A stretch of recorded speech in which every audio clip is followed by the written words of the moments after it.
आइए तो फिर हम लोग गुणनखंड सीख रहे थे और गुणनखंड ही सीखेंगे आज भी।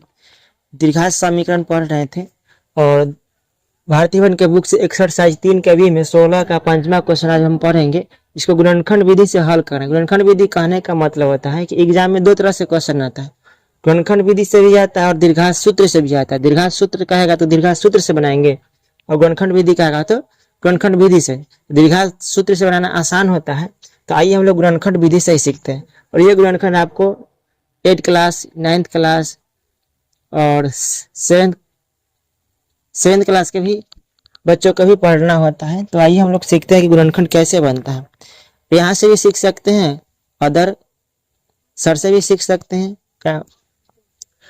आइए देखते हैं। ये 9x² माइनस 3x प्लस 1/4, ये x नहीं होगा, ये गलत लिखा गया। 1/4 बराबर 0 होगा। अब देखिए 1 कितना है, 4 है, तो इसमें आपको सब का एलसीएम लेना पड़ेगा। एलसीएम लीजिएगा तो कितना आ जाएगा, 4, कितना आ जाएगा 9 चौक 36x का भिन्न के जोड़, कुछ नहीं तो 1 है, तो ये हो जाएगा 4 3 12x प्लस 1 बराबर 0। ये भिन्न का जोड़ हमने किया, ये इतना आपको समझ में आना चाहिए। अब यहाँ पर देखिए, इसमें हम कुछ नहीं तो 1 है, तो क्रॉस गुना करेंगे तो ये हो जाएगा 36x² माइनस 12x प्लस 1 बराबर 0। एक ही को गुणनखंड सीखे, लेकिन अच्छा से सीखे, सारा ऐसा ही करना होता है।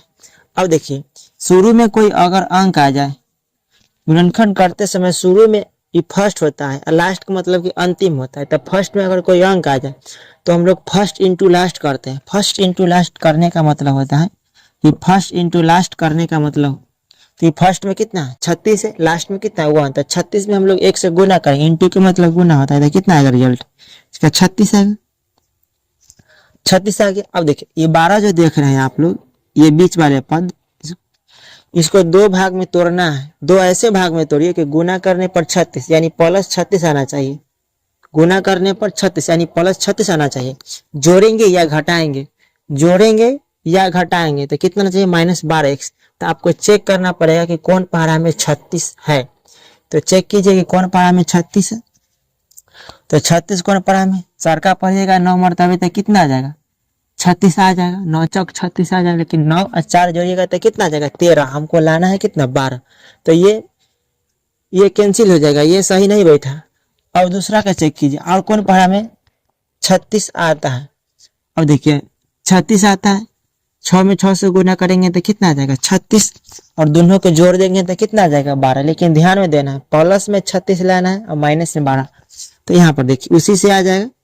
यहाँ देखिए तो 36x² माइनस, इसको लिखना है 2 भाग में, तो 6x माइनस 6x प्लस 1 बराबर 0 करेंगे तो आ जाएगा। देखिए 6 में 6 से गुना करेंगे तो 36 आ जाएगा, माइनस माइनस मिलकर क्या हो जाएगा प्लस, और माइनस में 6 दोनों को जोड़िएगा तो माइनस में कितना हो जाएगा 12। अब देखिए कॉमन लेना है ना, तो इसमें देखेंगे और ये दोनों को देखें। हम कहे थे कि कॉमन लेने का मतलब होता है कि जो दोनों में मिलेगा वही कॉमन लेंगे। देखिए तो 36 है, तो 6 का पारा में 36 आता है, तो हम लोग 6 कॉमन ले लेंगे। दोनों में x दिखाई देता है तो एगो x कॉमन ले लेंगे। अब देखिए 6 से भाग देंगे 36 में तो क्या आ जाएगा 6, और x से x में होगा तो एगो x बचेगा, और माइनस 6 x में 6 x से भाग दीजिएगा तो कितना हो जाएगा 1, और माइनस। अब यहाँ पर देखिए इसको समझिए, हम तो कहें कि जो दोनों में दिखाई दे वही कॉमन करेंगे। इसमें 6 है, इसमें 6 है, नहीं है तो 6 कॉमन है। इसमें x है, इसमें x है तो नहीं, x भी कॉमन नहीं होगा तो क्या कॉमन होगा। तो देखिए तो इसमें से हम लोग 1 कॉमन करेंगे, कुछ नहीं है तो 1 कॉमन करेंगे। 1 कॉमन करेंगे तो ये 6x माइनस प्लस क्या हो जाएगा -1 बराबर 0। अब देखिए दोनों ब्रैकेट वाला अगर सेम आ जाएगा तो गुणनखंड सही है। ये चेक करने का तरीका है। तो अगर दोनों ब्रैकेट वाला गुणनखंड अगर सही आ जाए तो गुणनखंड आपका सही होगा, और नहीं तो गलत होगा। कुछ भी थोड़ा सा भी डिफरेंट दिखाई दे तो समझिए कि मेरा गुणनखंड क्या हो गया, गलत हो गया। तो दोनों घर वाला जो है आपको सेम होना चाहिए। ये गुणनखंड बनाने का तरीका है, चेक करने का तरीका है। अब देखिए दोनों घर वाला सेम है, तो एक घर में से लेते हैं तो 6x माइनस 1, घर के बाहर तो 6, घर के बाहर से लेंगे तो 6x और बाहर में -1 बराबर 0। ये 0 जो देख रहे हैं आप, दोनों के बराबर में देना पड़ेगा। 6x माइनस 1 बराबर 0, 6x माइनस 1 बराबर 0। यहाँ से हम लोग एक्स का मान निकालेंगे, माइनस में 1 है तो इधर आएगा तो सॉरी प्लस में, तो एक्स का मान कितना हो जाएगा 1/6। यहाँ से भी माइनस में 1 है इधर भेजेगा तो प्लस में, तो एक्स का मान कितना हो जाएगा 1/6। देखिए एक्स का मान आ गया 1/6 और 1/6। ये होता है गुणनखंड विधि से हल करना। तो हमने आपको सिखाया गुणनखंड विधि से हल करने का तरीका।